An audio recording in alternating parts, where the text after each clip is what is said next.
اکثر کے ذہن میں یہ سوال ہے کہ رزق سے مراد دولت ہے، کہ جو میں نے تمہیں مال دیا ہے وہ میری راہ میں خرچ کرو. جی حالانکہ یہ انسان پورے کا پورا رزق ہے. اللہ تبارک و تعالیٰ نے انسان کو اگر عقل دی ہے، شعور دیا ہے، کوئی سہولت ایسی، کوئی جناب اس کو ایبلٹی، قابلیت دی ہے، تو یہ بھی رزق ہے. زندگی دی ہے، اس کے سارے وسائل یہ رزق ہے. یہ رزق ہے. جی اولاد دی ہے، یہ بھی رزق ہے. کوئی اچھا منصب دیا ہے، اچھا اعلیٰ منصب دیا ہے، تو یہ بھی رزق ہے.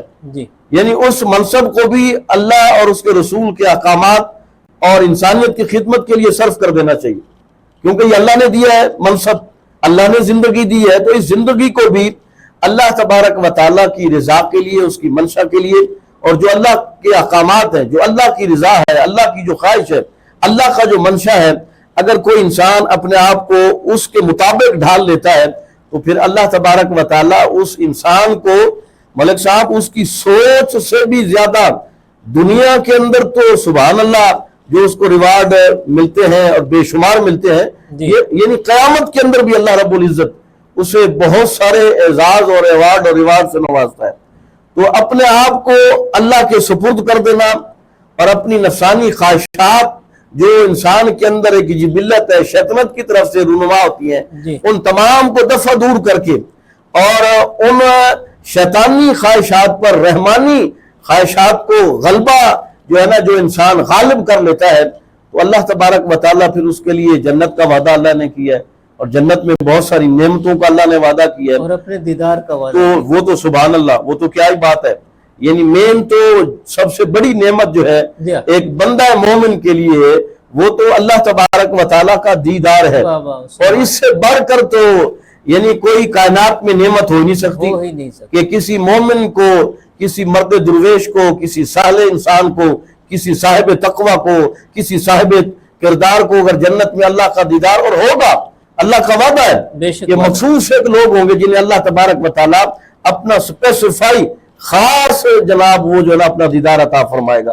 تو قربانی کا مین مقصد جو فلسفہ ہے، اس کی روح ہے، اس کی نورانیت ہے، اور اس کی جو اہمیت اور فضیلت وہ یہ ہے کہ انسان صرف جانور ہی قربان نہ کرے، بلکہ اپنی خواہشات کو بھی، جو ساری کی ساری چیزیں، بلکہ اپنی زندگی کو وہ اللہ کی رضا کے لیے قربان کر دے، اللہ کے تابع کر دے، اللہ کے رسول کے تابع کر دے. مفتی صاحب، ہمارے ہاں یہ سوال عام طور پر پوچھا جاتا ہے کہ خواتین قربانی کر سکتی ہیں؟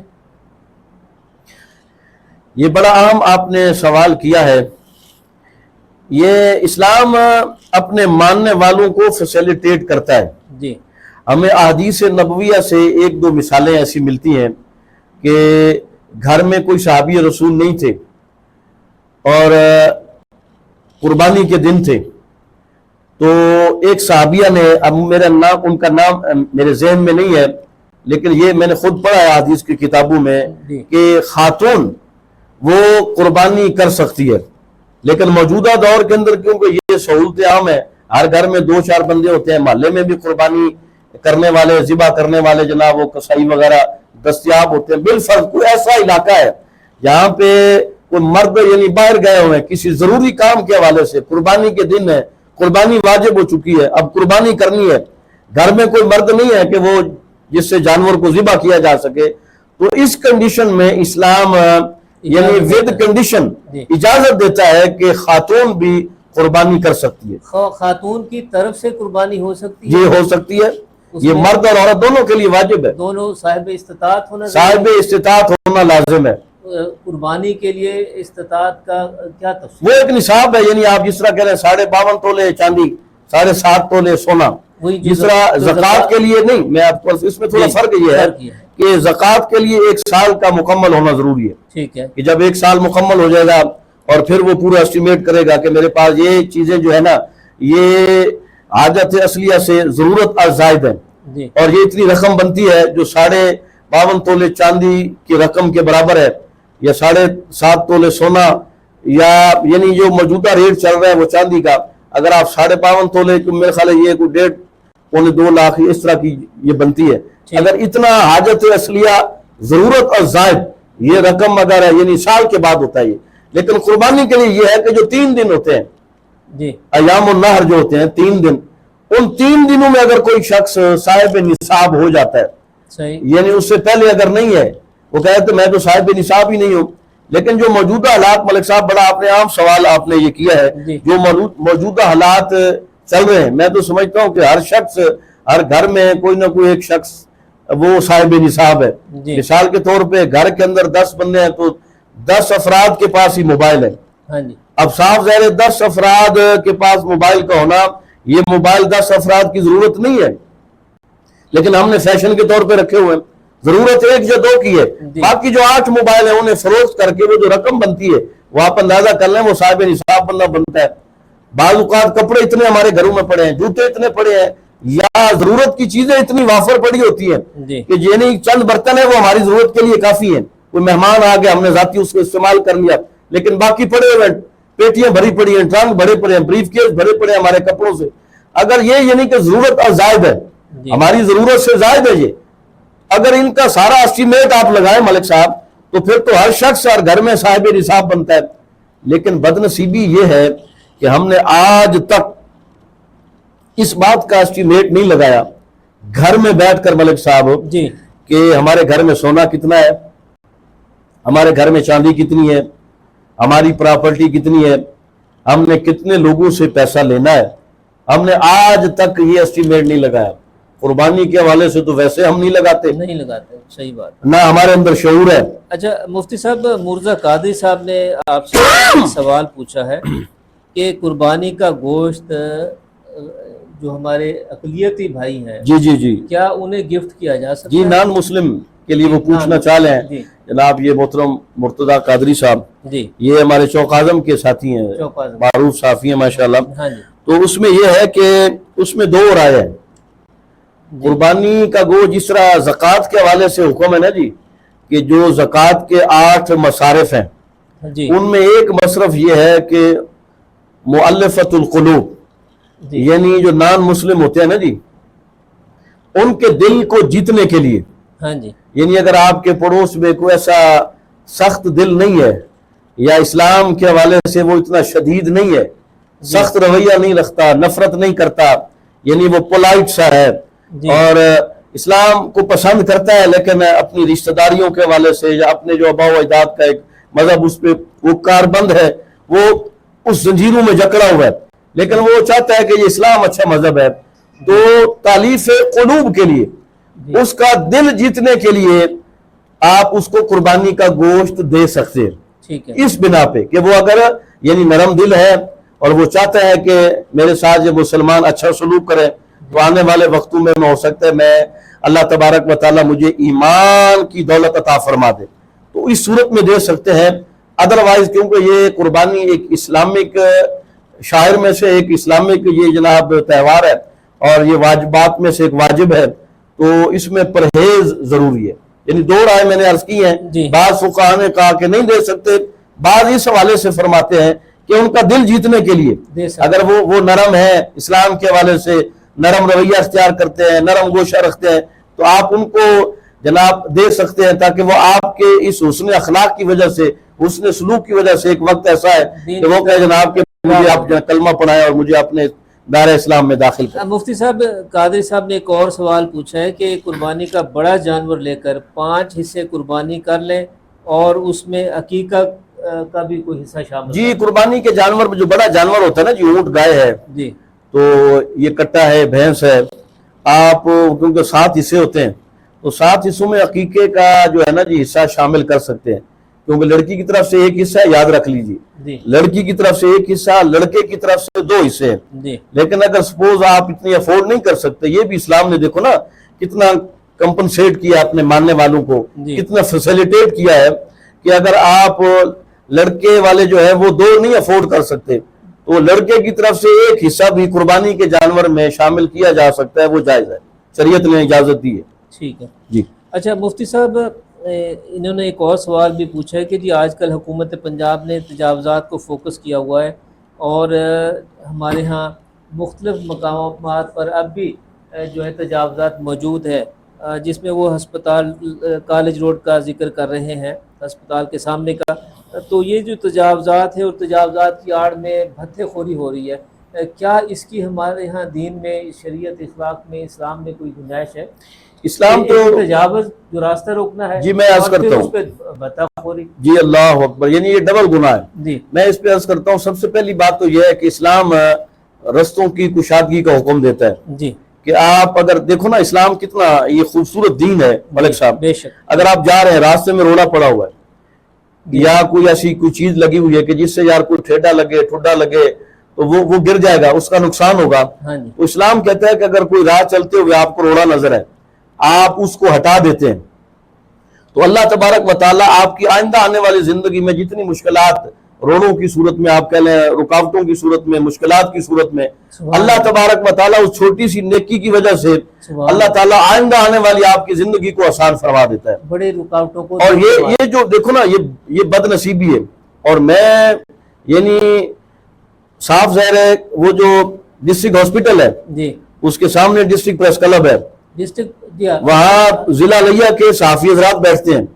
میرے خیال ہے یا تو وہاں بیٹھنے والے انہوں نے اپنے کانوں پہ کارڈ چڑھا رکھے ہیں، آنکھوں پر غفلت کی پٹی باندھ رکھی ہے کہ اگر کسی صحافی بھائی کو، کسی میرے محترم بھائی کو، میرے لیے سارے قابل احترام ہیں، جی اگر کسی اسکول کے باہر اگر کوئی چھوٹا سا کھوکھا نظر آ جاتا ہے تو وہ اس کو آپ بڑا اس کو جناب آپ ہائی لائٹ کرتے ہیں، اس کو جناب فلیش پوائنٹ اور حکمران جناب بالا سے، حکام بالا سے آپ کہتے ہیں جی اس طرف بھی نظر کریں. لیکن میں حیران ہوں کہ وہ کہتے ہیں چراغ تلے اندھیرا. ہاسپٹل جو ہے نا وہاں انسان آتا ہے یعنی کہ دکھوں کا مارا ہوا جی اور شدید زخمی، بیمار، بخار، لاغر، بوڑھے، اگر وہاں پہ بھی ناجائز تجاوزات ہیں تو پھر حکومت کہاں ہے، بیوروکریسی کہاں ہے، انتظامیہ کہاں ہے، اور وہ جو صحافی ہیں سامنے ماشاءاللہ جناب جمگٹا لگا رہتا ہے وہ کہاں ہے؟ میں تو آپ جتنے بھی صحافی ہیں میں تو سب کو ذمہ دار قرار دیتا ہوں کہ بھائی آپ کیوں نہیں آواز اٹھاتے، آپ صحیح فرما رہے ہیں. آپ کیوں نہیں آواز اٹھاتے؟ اور پھر وہ وہاں پہ جو بتھا خوری ہو رہی ہے، اللہ تعالیٰ مجھے معاف فرمائے، یہ تو شریعت میں حرام ہے. یعنی اگر آپ لقمہ حرام سے اپنی اولاد کی پرورش کر رہے ہیں تو میرا خیال ہے اس سوچ پہ تو جتنا میں افسوس کروں وہ کم ہے کہ ایک ناجائز تجاوزات ہے ان کو آپ نے وہاں پہ بٹھایا ہوا ہے اور پھر وہاں سے آپ بتہ لیتے ہیں اور پھر اس بچے کو آپ مختلف لوگوں میں تقسیم کرتے ہیں. جس طرح آپ فرما رہے ہیں کہ اس طرح کا ہے وہاں پہ سین، تو یہ تو بڑی افسوسناک بات ہے. تو انتظامیہ کو جناب وہ تو فوری ایکشن لینا چاہیے کہ وہاں جتنی بھی اپنا ناجائز تجاوزات ہیں ان کو فیسیلیٹیٹ کر کے وہ روڈ کم از کم ہسپتال کا جو روڈ ہے اس کو تو کھلا کر دے، کھلا کر دیں. ہر آنے والا جو ہے وہ سکون. اور میں آپ کو یہ بھی بتاؤں، ایک دفعہ مجھے کسی نے کہا تھا کہ وہ ایمبولینس کو ہمارے اپنا محلہ سے ہی گئی تھی اور پھر انہوں نے کہا جی وہاں یہاں سے تو بڑی تیزی کے ساتھ گئی لیکن ہاسپٹل کے سامنے وہاں پہ ریڑیاں اور معاملات اور یہ وہ سارا، تو وہاں پہ جا کے رک گئی. وہاں پہ کافی مسائل اور مشکلات جناب. تو یہ دیکھو نا اگر ایک انسان کی قیمتی جان ہے اگر ناجائز تجاوزات کی زد میں آ کر وہ ضائع ہو سکتی ہے تو اس کا ذمہ دار کون ہے؟ میں تو کہوں گا وہ ذمہ دار ہے جو بتھا دیتا ہے، یہ بڑا جن کی وما پر اور جن کے جناب وہ شے پر وہاں پہ لوگ بیٹھے ہوئے یہ تو 302 کا پرچہ تو ان کے خلاف ہونا چاہیے درد کہ بھئی تمہاری وجہ سے یہ سارا کچھ ہوا ہے. تو میں انتظامیہ سے بھی کہوں گا اور اپنے معزز و محترم اہل صحافت سے بھی گزارش کروں گا کہ خدا کے واسطے الفاظ کی حرمت کے امین بنیے اور قلم کی آبرو کی پہرہ داری کا صحیح جو ہے نا وہ چوکیداری کا حق ہے وہ ادا کیجئے. اور جہاں جہاں کوئی چیز ہے، صحافت کو تو مانا یہ ہے نا کہ جہاں کوئی ایسی چیز نظر آئے جس سے انسانیت کو تکلیف ہو رہی ہو تو وہ یہ بھی ایک دیکھو نا بہت بڑی قربانی ہے جی کہ اگر آپ اس سائٹ پہ یہ عمل کرتے ہیں تو اپنی نفسانی خواہش کو اور وہ جو حرص اور ہوس کی خواہش ہے اس کو قربان کرتے ہیں خدمت انسانیت پر کہ نہیں جی اب میں نے اب انشاءاللہ یہ کرنا ہے. تو یہ بھی ایک قربانی کا فلسفہ اور یہ قربانی کی روح ہے جناب. مفتی صاحب عام طور پہ ایک سوال کیا جاتا ہے جی جی کہ ہمارے ہاں ہر سال عید قربان کے موقع پہ لاکھوں کروڑوں اربوں روپے کے جانور خرید کر کے ذبح کیے جاتے ہیں اور قربانی کے نام پہ انہیں اللہ کی راہ میں یعنی کہ قربان کیا جاتا ہے اور قربان کیا جاتا جی ہے. جی جی جی بعض لوگ اس پہ یہ بات کہتے ہیں کہ قربانی کے جانور خرید کر کے گوشت بانٹنے کی بجائے آپ یہی پیسہ غریب رشتہ دار، غریب ہمسایہ، ضرورت مند ان کو دے دیں تاکہ وہ دوائی خرید لیں، تاکہ وہ اپنی ضرورتیں پوری کر لیں. جی جی جی اس بارے میں آپ کیا فرماتے ہیں اور اسلام کی کیا رائے ہے؟ میں سب سے پہلے تو اس عمدہ سوال پہ آپ کو خراج تحسین پیش کرتا ہوں. یہ وقت کی ضرورت ہے اور اس طرح کے شوشے، اس طرح کی شرلیاں، اس طرح کے پٹاخے، یہ خاص کر مستشرقین کی طرف سے جی اور وہ جو foreign paid, foreign made, foreign funded N G Os کے گماشتے اور یہود و ہنود کے سفارت خانوں کے بھاڑے پر پلنے والے جو بھینسیں اور بھینسیں ہوتی ہیں، ممی ڈیڈی، لبرل، سیکولر، لادین، ملحدین، یہ سوال قبلہ ان کی طرف سے خاص کر یہ حج کے ایام میں ترقی اور یہ آ جاتے ہیں سادہ الفاظ میں۔ رمضان، ہاں وہ آپ کہہ سکتے ہیں، لیکن میں تھوڑی ڈیٹیل کے تاکہ میرے سننے والوں کو پتہ چلے کہ یہ کون لوگ ہیں جی جو اس طرح کی شرلیاں پٹاخے چھوڑتے ہیں. ان نادانوں کو پتہ نہیں ہے کہ اب دیکھنا یہ جو سوال کرتے ہیں نا جی، یہ عالی شان بنگلوں میں، کوٹھیوں میں رہنے والے ہیں. ہر شخص کے پاس 2-2 4-4 لاکھ کا موبائل ہوتا ہے، جی ہر شخص کے پاس 2-2 4-4 کروڑ کی گاڑی ہوتی ہے. اور یہ سوال کرنے والے، کیونکہ میں اچھی طرح جانتا ہوں کہ یہ سوال کون کرتا ہے، محلے کا کوئی ماڑا غریب بندہ نہیں کرے گا، یا جو صحیح پیور مسلمان ہے وہ اس طرح کا اسلامک شاعر کا مذاق نہیں اڑائے گا. جی یہ اسلامک شاعر کا جو ہے نا مذاق، تضحیق، توہین، یہ جو لبرل مافیا ہے نا جی، ماڈریٹ، وہ کرتا ہے. اب ان کے ہاتھ میں جناب 4 لاکھ کا موبائل ہے. اگر کوئی اس کو کہتے بھائی یہ آپ جناب 20,000 کا موبائل بھی رکھ سکتے ہیں، 50,000 کا رکھ لیں چلو، لیکن باقی جو 3.5 لاکھ ہے وہ آپ اس سے غریبوں کی خدمت کر دیں. جی یہ جو اتنی بڑی 2-4 کنال کی کوٹھی میں آپ رہتے ہیں، 2-4 گھر کے بندے ہیں، یہ 10 مرلے کی کوٹھی میں بھی بندہ رہ سکتا ہے. صحیح. باقی جو جتنا ہے وہ سارا سیل کر کے وہ غریبوں، یتیموں میں، مسکینوں میں خرچ کر دیں. لیکن یہاں جناب وہ ان کی جو ہے نا وہ اپنا رگ غیرت اور رگ خدمت انسانیت وہ پھڑک اٹھتی ہے، جاگ اٹھتی ہے. لیکن ان نادانوں کو ملک صاحب پتہ نہیں ہے، یہ جو جتنے بھی اسلام کے احکامات ہیں، روزے کو دیکھ لیں، نماز کو دیکھ لیں، زکوٰۃ کو دیکھ لیں، حج کو دیکھ لیں، اس قربانی کو دیکھ لیں، یہ دراصل ایک معاشی پیکیج ہے. اس سے صرف ایک فرد کو، اب دیکھیں یہ قربانی ہے. مثال کے طور پہ آپ خریدنے جاتے ہیں، کس سے خریدتے ہیں؟ کسان سے خریدتے ہیں، مویشی پالنے والے سے، جو مویشی پالتا ہے، سارا سال ان کی خدمت کرتا ہے. اس نظریے کی بنیاد پہ کہ میں نے اگر 50,000 کا لیا ہے، اس کی خدمت کروں گا، اس کو موٹا تازہ کروں گا، تو یہ جناب 60, 70, 80 ہزار کا بک جائے گا تو مجھے کچھ نہ کچھ نفع حاصل ہوگا. اب جتنے بھی یہ مویشی پال ہیں، کسان ہیں، یا زراعت کی انڈسٹری سے تعلق رکھنے والے، وہ مارکیٹ میں لاتے ہیں. وہاں سے آپ، اور میں آپ کو یہ کیٹیگوریکل آن دی ریکارڈ یہ بات بتا رہا ہوں، ہر سال عید قربان پر 400 ارب روپیہ جناب یہ مختلف مدات میں یہ گردش کرتا ہے. اور اسلام کا بھی تصور یہ ہے کہ دولت کو گردش میں رہنا چاہیے. اب ایک شخص منڈی سے لے کے آتا ہے اور وہ جناب گھر میں اس کو پالتا پوستا ہے، صاف ذریعے اس کے لیے چارہ لاتا ہے. اب عید کے دنوں میں بہت سارے چارے کی دکانیں کھل جاتی ہیں، غریب بیچارے ماڑے. اب کوئی سیٹھ، کوئی تمندار، چودھری تو چارے کی دکان نہیں کرتا یا ونڈے کی دکان نہیں بناتا، وہ ماڑے ہی بناتے ہیں کہ چلو 4 پیسے حاصل ہو جائیں گے. اس سے غریبوں کو فائدہ حاصل ہوتا ہے. دوسرا، جب جناب کسائی ذبح کرتے ہیں، ان کا بھی روٹی روزگار ان سے وابستہ ہوتا ہے. اور سب سے جو عام بات یہ ہے کہ وہ غریب جو سارا سال گوشت نہیں کھا سکتا، ملک صاحب، یہ جو اعتراض کرنے والے ہیں، مستشرقین ہیں، ملحدین ہیں، لبرل ہیں، لادین ہیں، سیکولر ذہن رکھنے والے ہیں، یہ تو سارا سال ہر روز 5 سٹار ہوٹلز میں جناب حرام خوری کرتے ہیں اور وہاں پر حرام کاری بھی کرتے ہیں.